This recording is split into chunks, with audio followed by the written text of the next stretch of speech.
नमस्कार दोस्तों, हम BSc part second physical chemistry में जो टॉपिक पढ़ रहे थे वो है हमारा एनर्जी। और एनर्जी के बारे में हम कुछ चर्चा कर चुके थे, यानी अपन ये बता चुके थे कि जो ऊर्जा होती है वो सामान्य कार्य करने की क्षमता को हम ऊर्जा कहते हैं। और एक तंत्र में ऊर्जा की एक निश्चित मात्रा होती है, और वो जो निश्चित मात्रा होती है वो सामान्यतः ऊर्जा के विभिन्न रूपों के रूप में पाई जाती है, जैसे रासायनिक ऊर्जा है, विकिरण ऊर्जा है, विद्युत ऊर्जा है, प्रकाश ऊर्जा है और मुक्त ऊर्जा है। यानी ऊर्जा के विभिन्न रूपों के रूप में ऊर्जा एक तंत्र में उपस्थित हो सकती है। तो ऊर्जा के ये जो विभिन्न रूप जो होते हैं इनको हम सामान्यतः दो भागों में बांट देते हैं। एक भाग को बनाते हैं अपन एक्सटर्नल एनर्जी के रूप में, एक्सटर्नल एनर्जी के रूप में, और दूसरा बनाते हैं अपन इंटरनल एनर्जी के रूप में, इंटरनल एनर्जी के रूप में। एक्सटर्नल एनर्जी बाह्य ऊर्जा और इंटरनल एनर्जी आंतरिक ऊर्जा। तो बाह्य जो ऊर्जा होती है ये सामान्यतः तंत्र की स्थितिज और गतिज ऊर्जा, स्थितिज व गतिज ऊर्जा, इन दो का योग होती है। स्थितिज और गतिज ऊर्जा दोनों ऊर्जाओं का योग होती है। कौन सी एनर्जी? बाह्य एनर्जी। गतिज ऊर्जा जो होती है वो संपूर्ण तंत्र की गति के कारण उत्पन्न होती है, जबकि स्थितिज ऊर्जा जो होती है वो तंत्र का, यदि तंत्र की विभिन्न स्थितियों जैसे विद्युत क्षेत्र है, चुंबकीय क्षेत्र है, गुरुत्वीय क्षेत्र है, उनमें जब तंत्र स्थित रहता है तो उस दौरान जो एनर्जी रहती है तंत्र में वो एनर्जी रहती है किसके रूप में? स्थितिज ऊर्जा के रूप में। तो इन दोनों प्रकार की ऊर्जाओं का ऊष्मागतिकी में किसी प्रकार का कोई योगदान नहीं होता है, इसलिए इस बाह्य ऊर्जा को हम ऊष्मागतिकी के अंतर्गत नहीं पढ़ते हैं या इसके बारे में कोई जिक्र नहीं करते हैं। यहाँ पर केवल आप लोगों को केवल इंटरनल एनर्जी के बारे में ही चर्चा करनी है। और जो इंटरनल एनर्जी होती है वो सामान्यतः आप लोग जानते हो कि किसी तंत्र में उपस्थित गैस के अणुओं की विभिन्न प्रकार की गतियां, विभिन्न प्रकार की गतियों में जैसे यहाँ पर अपन ले लें स्थानांतरण गति है, एक ले लें अपन कंपन गति है, दूसरा अपन ले लें घूर्णन गति है। तो एक तो तीनों प्रकार की गतियों के कारण उत्पन्न ऊर्जा प्लस अणुओं में उपस्थित इलेक्ट्रॉनों की ऊर्जा, इलेक्ट्रॉनों की ऊर्जा प्लस नाभिक की ऊर्जा, नाभिक की ऊर्जा। तीनों प्रकार की जो ऊर्जाओं का जो योग होता है वो सामान्यतः आंतरिक ऊर्जा कहलाता है, इंटरनल एनर्जी कहलाती है। अब देखिए इंटरनल जो एनर्जी होती है इसको सामान्यतः अपन कैपिटल ई के द्वारा प्रदर्शित करते हैं। कैपिटल ई जो है ये सामान्यतः एनर्जी को नोट करता है, यानी आंतरिक ऊर्जा को डिफाइन करता है। ऐसा ही पद्धति में जो आंतरिक ऊर्जा होता है, आंतरिक जो ऊर्जा है इसका जो मात्रक होता है वो जूल या किलो जूल माना जाता है। अर्घ में को लेते हैं, वैसे एनर्जी के काफी मात्रक होते हैं, जूल है, अर्घ है, कैलोरी है, कई मात्रक होते हैं। ठीक है, अब देखो आप लोगों को यहाँ पर सामान्य ये समझना है कि जो तंत्र की जो आंतरिक ऊर्जा होती है ये आंतरिक ऊर्जा सामान्यतः तंत्र की रासायनिक प्रकृति, ताप, दाब, आयतन पर निर्भर करती है, क्योंकि ये जो कारक होते हैं सामान्यतः तंत्र की अवस्था का निर्धारण करते हैं। तो तंत्र की अवस्था का निर्धारण करने के कारण आंतरिक जो ऊर्जा है ये तंत्र की अवस्था पर निर्भर करती है, न कि अवस्था परिवर्तन के पथ पर। इसलिए आंतरिक ऊर्जा को हम अवस्था फलन मानते हैं। आंतरिक ऊर्जा को क्या मानते हैं? हम अवस्था फलन मानते हैं। अब आंतरिक ऊर्जा को यदि हम अवस्था फलन मानते हैं तो हम ये भी कह सकते हैं कि आंतरिक ऊर्जा का जो वास्तविक जो परिमाण है वो ज्ञात नहीं किया जा सकता, क्योंकि आंतरिक ऊर्जा ऐसे अनेक कारकों पर निर्भर करती है जिन कारकों का हम आसानी से या शुद्धता से निर्धारण नहीं कर सकते। जैसे इलेक्ट्रॉनिक विन्यास है, अणुओं की विभिन्न प्रकार की यानी इलेक्ट्रॉनों की विभिन्न प्रकार की गतियां हैं, नाभिकीय ऊर्जा है, ऐसे काफी सारे फैक्टर हैं जिनको हम आसानी से ज्ञात नहीं कर सकते। इसलिए हम ये कह सकते हैं कि आंतरिक ऊर्जा का जो वास्तविक जो परिमाण है वो हम शुद्धता से ज्ञात नहीं कर सकते। यहाँ केवल ऊष्मागतिकी में हमें आंतरिक ऊर्जा परिवर्तन की आवश्यकता होती है, वास्तविक परिमाण की आवश्यकता होती भी नहीं है। और ऊर्जा जो परिवर्तन है वो सामान्यतः आप लोग जानते हो कि किसी भी तंत्र की अंतिम अवस्था की ऊर्जा में से यदि अपन प्रारंभिक अवस्था की एनर्जी को घटा देते हैं तो हमें ऊर्जा परिवर्तन सामान्यतः प्राप्त हो जाता है। कि जैसे आंतरिक ऊर्जा में होने वाला परिवर्तन डेल्टा ई बराबर ई बी माइनस ई ए। यहाँ पर ई बी जो है अंतिम अवस्था में आंतरिक ऊर्जा है और ई ए जो है ये प्रारंभिक अवस्था में आंतरिक ऊर्जा है। तो यहाँ पर केवल हमें आंतरिक ऊर्जा के परिवर्तन की आवश्यकता होती है, वास्तविक परिमाण की आवश्यकता नहीं होती। उसके बाद में जो हमारा टॉपिक चलता है वो टॉपिक है आंतरिक ऊर्जा के लक्षण, यानी आंतरिक ऊर्जा में कौन कौन से लक्षण पाए जाते हैं या कौन कौन से लक्षण दर्शाती है आंतरिक ऊर्जा किसी तंत्र के लिए।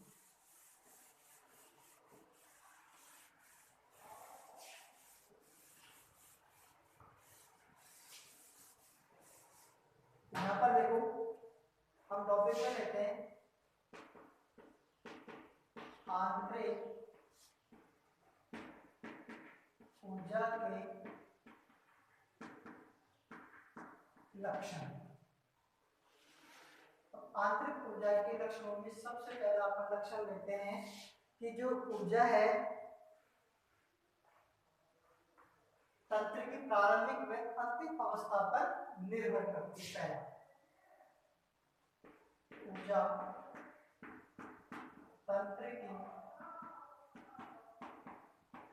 प्रारंभिक एवं अंतिम अवस्था पर निर्भर करती है। तंत्र की प्रारंभिक एवं अंतिम अवस्था पर निर्भर करती है, अर्थात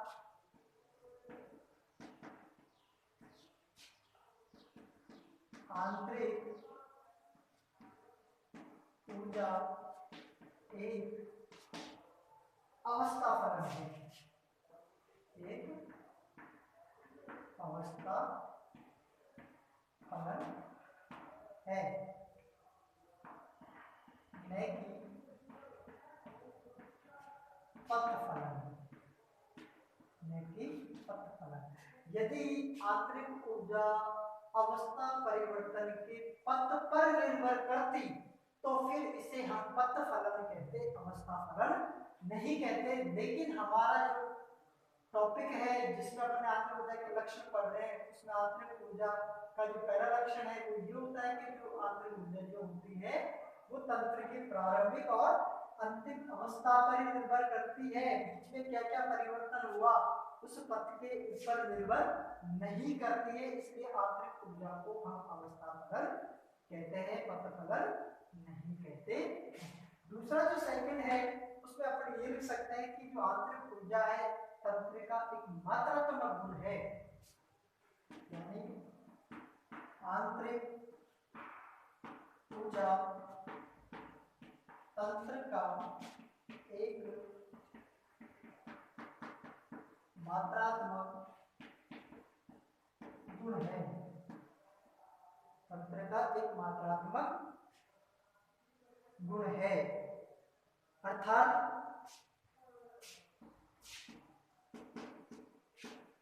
आंतरिक ऊर्जा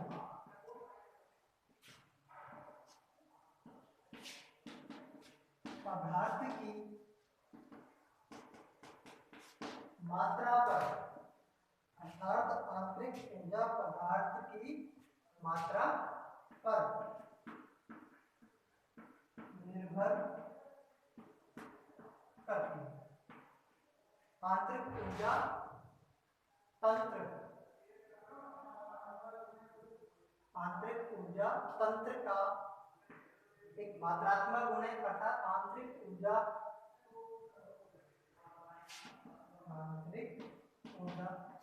पदार्थ की मात्रा पर निर्भर करती है। अब देखो पदार्थ की मात्रा पर निर्भर करती है, मात्रात्मक गुण है, उससे तात्पर्य आप ये लगा सकते हैं कि यदि अपन पदार्थ की मात्रा बढ़ाते हैं तो आंतरिक ऊर्जा बढ़ जाएगी, और यदि कम करते हैं तो आंतरिक ऊर्जा कम हो जाएगी। तो स्वाभाविक है कि यदि अपन कोई पदार्थ की मात्रा बढ़ाते हैं तो मात्रा बढ़ने पर एनर्जी का मान बढ़ेगा, और यदि कम करते हैं तो एनर्जी का मान कम हो जाएगा। ठीक है। अपन ये भी ले सकते हैं कि आंतरिक ऊर्जा में अनंत सूक्ष्म परिवर्तन एक यथातथ अवकल माना जाता है, यानी आंतरिक ऊर्जा में अनंत सूक्ष्म परिवर्तन एक यथातथ अवकल माना जाता है, यथातथ अवकल माना जाता है। अर्थात आंतरिक ऊर्जा में अनंत सूक्ष्म परिवर्तन है डी, इसका यदि चक्रीय समाकलन देखा जाए तो डी बराबर 0 हमें प्राप्त हो सकता है। इसलिए आंतरिक ऊर्जा में अनंत सूक्ष्म परिवर्तन एक यथातथ अवकल भी माना जाता है, एग्जैक्ट अवकल, यानी इनका हम प्रत्येक सीमा में समाकलन भी कर सकते हैं, इसलिए इसको अपन यथातथ अवकल भी कह सकते हैं। फोर्थ है आंतरिक ऊर्जा का जो चक्रीय समाकलन है, आंतरिक ऊर्जा का चक्रीय समाकलन शून्य माना जाता है। आंतरिक ऊर्जा का चक्रीय समाकलन शून्य माना जाता है, जो मैंने ऊपर लिख दिया पहले ही है, चक्रीय समाकलन d बराबर 0। उसके बाद में फिफ्थ पॉइंट में अपन लिख सकते हैं कि आंतरिक ऊर्जा में जो परिवर्तन है डेल्टा ई एक बीजीय राशि है, एक बीजीय राशि है, अर्थात इसका जो मान है वो धनात्मक और ऋणात्मक दोनों हो सकता है। यदि तंत्र ऊष्मा शोषी है तो डेल्टा ई का मान धनात्मक होगा, और यदि तंत्र ऊष्मा क्षेपी है तो डेल्टा ई का मान ऋणात्मक होगा। ठीक है। 6 पॉइंट इसके लिए अपन ये बना सकते हैं कि ऊर्जा को न तो नष्ट किया जा सकता है और न ही उत्पन्न किया जा सकता है, बल्कि ऊर्जा को एक रूप से दूसरे रूप में परिवर्तित किया जा सकता है। तो यहाँ पर इस प्रकार से आंतरिक ऊर्जा के ये 6 या 7 गुण होते हैं जो इम्पोर्टेंट होते हैं, जिनका एग्जाम में भी पूछा जाता है। इसमें पहला गुण आप लोगों के सामने है कि ऊर्जा तंत्र की प्रारंभिक व अंतिम अवस्था पर निर्भर करती है, अर्थात आंतरिक ऊर्जा एक अवस्था फलन है न कि पथ है। दूसरा है आंतरिक ऊर्जा तंत्र का एक मात्रात्मक गुण है, अर्थात आंतरिक ऊर्जा पदार्थ की मात्रा पर निर्भर करती है, पदार्थ की प्रकृति पर निर्भर नहीं करती है। यदि प्रकृति पर निर्भर करती है आंतरिक ऊर्जा तो फिर मात्रात्मक गुण न होकर मात्र स्वतंत्र गुण होते, और मात्रात्मक गुणों को आप लोगों को पता है एक नाम से और जाना जाता है मात्रात्मक गुणों को, और वो है नाम विस्तीर्ण गुण। कौन सा गुण है? विस्तीर्ण गुण। और इन्हीं गुणों को अपन सामान्यतः एक्सटेंसिव प्रॉपर्टीज के नाम से भी जानते हैं। तीसरा है आंतरिक ऊर्जा में अनंत सूक्ष्म जो परिवर्तन है एक यथातथ अवकल माना जाता है। यथातथ अवकल माने जाने का कारण क्या रहता है कि आंतरिक ऊर्जा में अनंत सूक्ष्म जो परिवर्तन होता है उसका प्रत्येक सीमा में हम समाकलन कर सकते हैं। चौथा है आंतरिक ऊर्जा का चक्रीय समाकलन शून्य होता है, फैक्टर है, सही है ये दो। पांचवा है डेल्टा ई एक बीजीय राशि है, अर्थात डेल्टा ई का मान धनात्मक और ऋणात्मक दोनों हो सकते हैं। यदि तंत्र उष्माशोषी होता है तो डेल्टा ई का मान धनात्मक, और यदि तंत्र उष्माक्षेपी होता है तो डेल्टा ई का मान ऋणात्मक होता है। छठा है ऊर्जा को न तो उत्पन्न किया जा सकता है और न ही नष्ट किया जा सकता है, बल्कि ऊर्जा को एक रूप से दूसरे रूप में परिवर्तित किया जा सकता है। इस प्रकार से हमारे पास आंतरिक ऊर्जा के ये लक्षण आप लोगों के सामने दिखाए हैं। अब हमारा जो नेक्स्ट टॉपिक है वो नेक्स्ट टॉपिक है ऊष्मागतिकी का प्रथम नियम।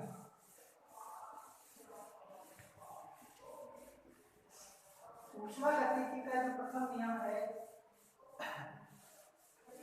इसको सामान्यतः हेला-वोल्टर या लेयर नामक वैज्ञानिक ने उत्पन्न किया। यानी इनको जो डिफाइन करने का जो कार्य था वो दो वैज्ञानिकों का रहा। ऊष्मागतिकी के प्रथम नियम को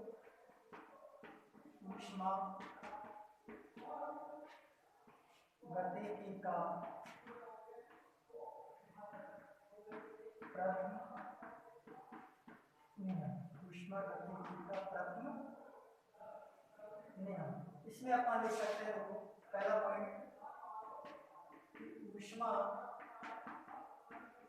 ऊष्मागतिकी का प्रथम नियम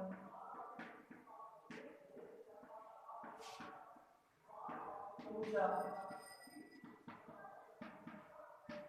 संरक्षण का नियम कहलाता है। ऊष्मागतिकी का प्रथम नियम ऊर्जा संरक्षण का नियम ये कहलाता है। फिर इसमें लिख सकते हैं इस नियम का सत्यापन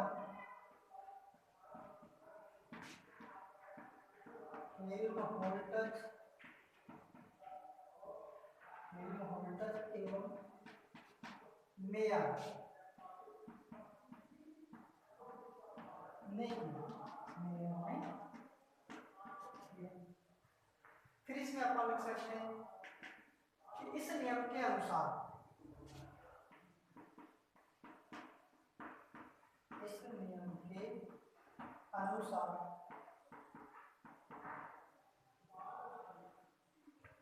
ऊर्जा को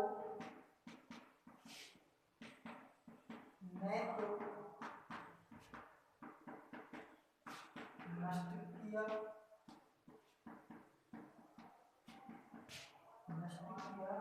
जा सकता है और न ही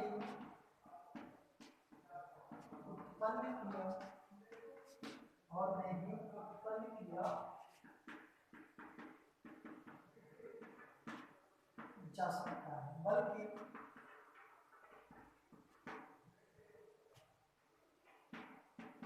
ऊर्जा को एक रूप से दूसरे रूप में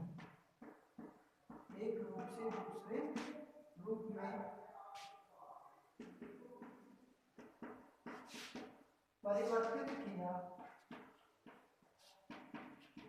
जा सकता है, यानी जो हमारा ऊष्मागतिकी जो प्रथम नियम है उसका जो स्टेटमेंट है वो ये है कि ऊर्जा को न तो नष्ट किया जा सकता है और न ही उत्पन्न किया जा सकता है, बल्कि ऊर्जा को एक रूप से दूसरे रूप में परिवर्तित किया जा सकता है। ये ऊष्मागतिकी के प्रथम नियम का स्टेटमेंट माना जाता है, यानी कथन माना जाता है।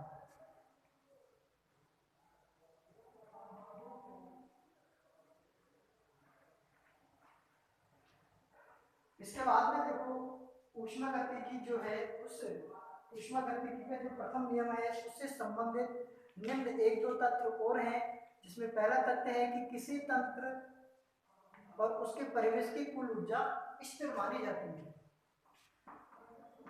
यानी इस नियम के अनुसार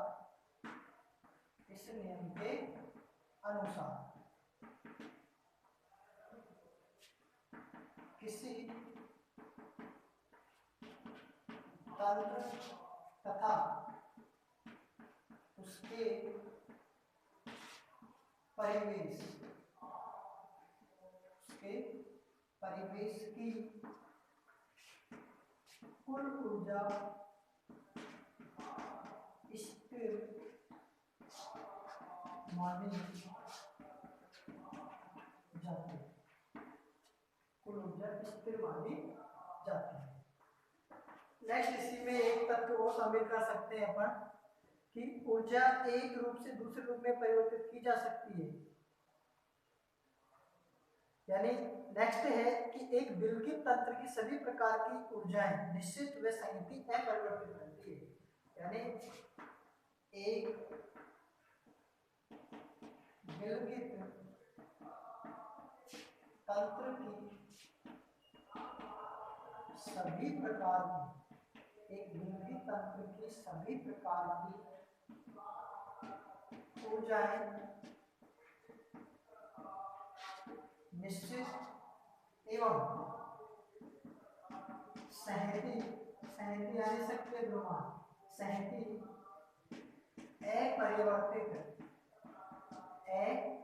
अपरिवर्तित रहती है। एक विलगित तत्व की सभी प्रकार की ऊर्जाएं निश्चित एवं सहती अपरिवर्तित रहती है। एक अपन इसमें ये भी लिख सकते हैं कि इस नियम के अनुसार एक शाश्वत गति मशीन बनाना असंभव है। एक ऐसी शब्द जोड़ना है कि एक ऐसी शाश्वत गति मशीन बनाना असंभव है जिस पर ऊर्जा खर्च किए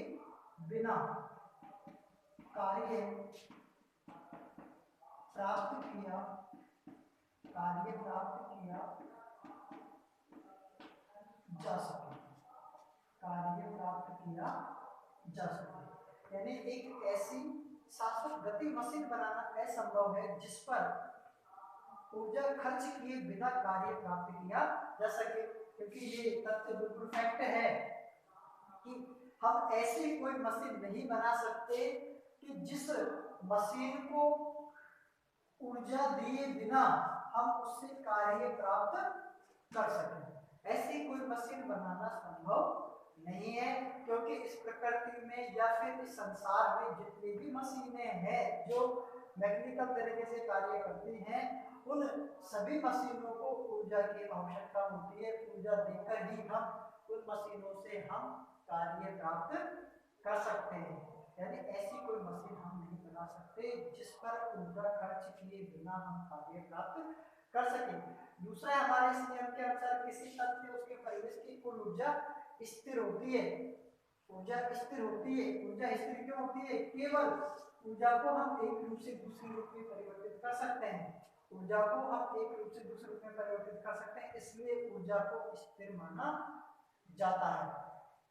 इसी में यह है कि एक विलगित तत्व की जो सभी प्रकार की जो ऊर्जाएं होती हैं वो निश्चित होती हैं और संगति जो होती है उसकी अपरिवर्तित रहती है। तो ये सामान्य जो हमारा स्टेटमेंट है, ये एक वैज्ञानिक का आइंस्टीन के नियम के अनुसार E बराबर है c² को फॉलो करता है। उसके बाद में ऊष्मागतिकी का जो प्रथम नियम है उससे संबंधित ये 4-5 पॉइंट बनते हैं। हाँ, एक पॉइंट वो बना सकते हैं इसमें, ये है कि इस नियम के अनुसार यदि ऊर्जा के एक रूप की निश्चित मात्रा विलुप्त होती है तो उतनी ही मात्रा हमें ऊर्जा के अन्य रूप में हमें प्राप्त हो जाती है। यानी यो कह सकते हैं कि यदि ऊर्जा का कोई अंश समाप्त होता है, यानी जितना अंश समाप्त होता है तो उस समाप्त हुए अंश के बराबर हमें ऊर्जा जो होती है वो अन्य रूप में प्राप्त हो जाती है। तो इस प्रकार से ऊष्मागतिकी के प्रथम नियम के ये 7 या 8 फैक्ट्स होते हैं जो आप लोगों के सामने है। इससे आगे हम ऊष्मागतिकी के प्रथम नियम का जो गणितीय निरूपण है वो हम नेक्स्ट क्लास में पढ़ेंगे। तब तक आप लोगों को ये आंतरिक ऊर्जा के लक्षण और ऊष्मागतिकी के प्रथम नियम के ये जो कथन है वो याद रखने हैं। बाकी जो गणितीय निरूपण है वो हम अगली क्लास में शो करेंगे। तब तक के लिए धन्यवाद।